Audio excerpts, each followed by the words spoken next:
All right, so application of peripheral plume using Kepler's 3 laws of planetary motion. Given that Earth's mass is 5.972 times 10 to the 24th kilogram is greater than 1.146 times 10 to the 5th kilograms, Kepler's first law is satisfactory. The 1.146, just to let you know, is the 71,361 cubed miles of hydrogen 1, helium 2. Second law, perihelion during peripheral plume is sunrise until sunset daylight. Plus 43,200 greater than 0, counting down to 0. Aphelion, night light after sunset until sunrise, is negative 43,200 less than 0, counting up. Third, okay, so I showed a XY linear graph to express this using 1, 10, and 25 distance miles for X, and Y is face shots, body shots, and external activity.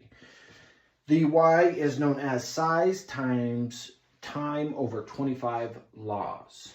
Now, at 1 mile, you get magnified face shots.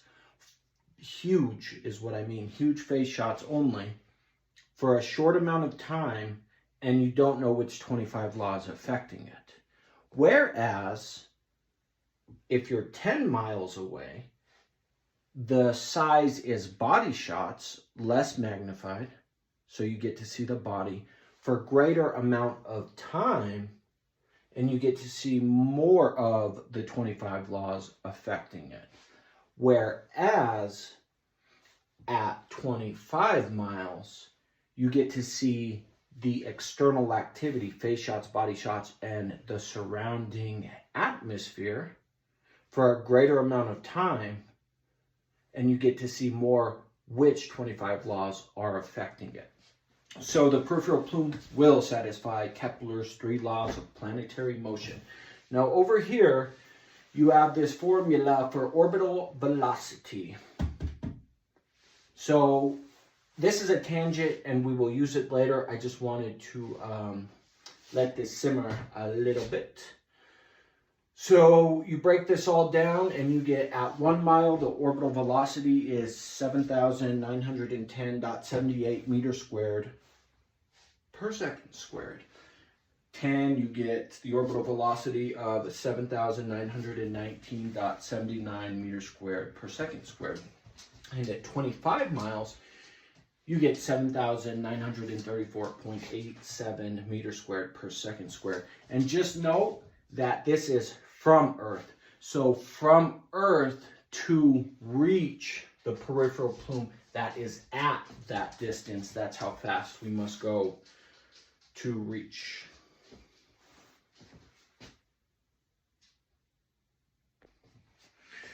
Application for present peripheral plume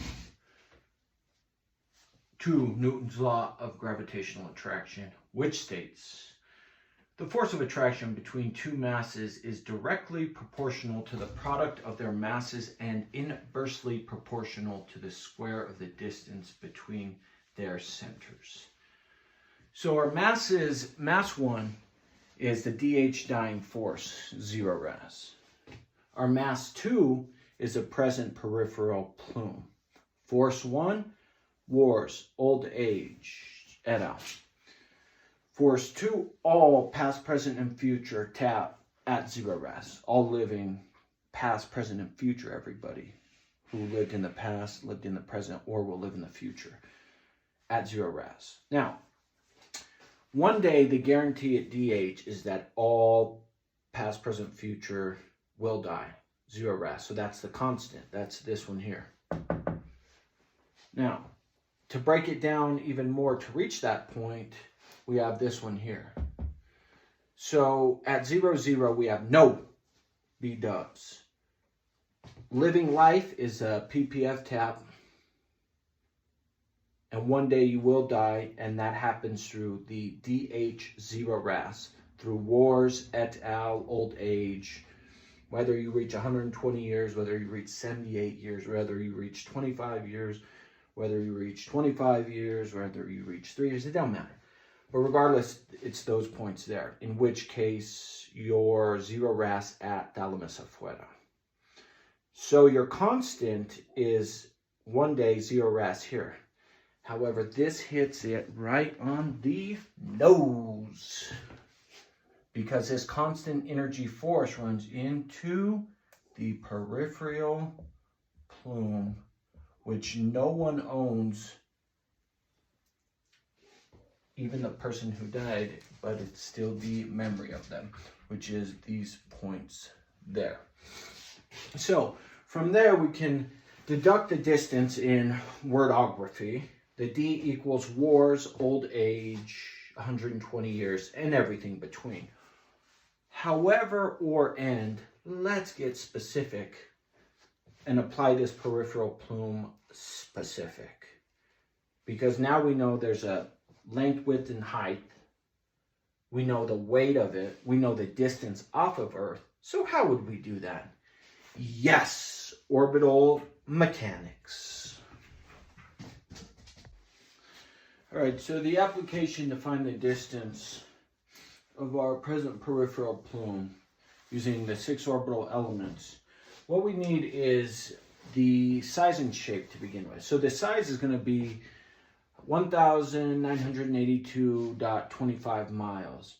And that's of a 7,926 diameter. Why I didn't use 7,917, go figure it out somewhere else, with love.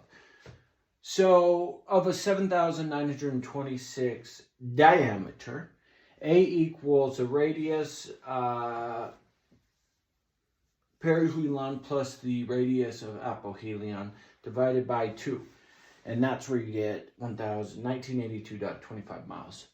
Our eccentricity is 0.333. So to get that, we do the radius apo minus radio peri divided by radius apo plus radius peri, and that's where you'll get 0.033. Now, I'm going to go ahead and explain these three here before I go the inclination.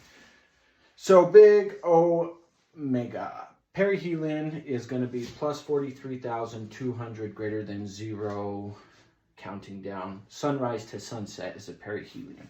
Note that this is the perihelion. Note that that's a perihelion. With our lowercase omega, descending node, being the aphelion, which is minus 43,200, less than 0, counting up. And just note that this is the aphelion. These are sequences. So our time is 86,400, but we're breaking it down as sunrise to sunset. Daylight and nightlight. And we only want to do this during perihelion, which gives us 180 degree inclination. Now, how is this possible? It's possible because of sea level AE. You can study what sea level AE is. My point is to show you how it's being done, not to, that's a huge, massive tangent. So there's books on it. You can study it as you want. But just note the sea level transportation of the Hertz plume happens at peri.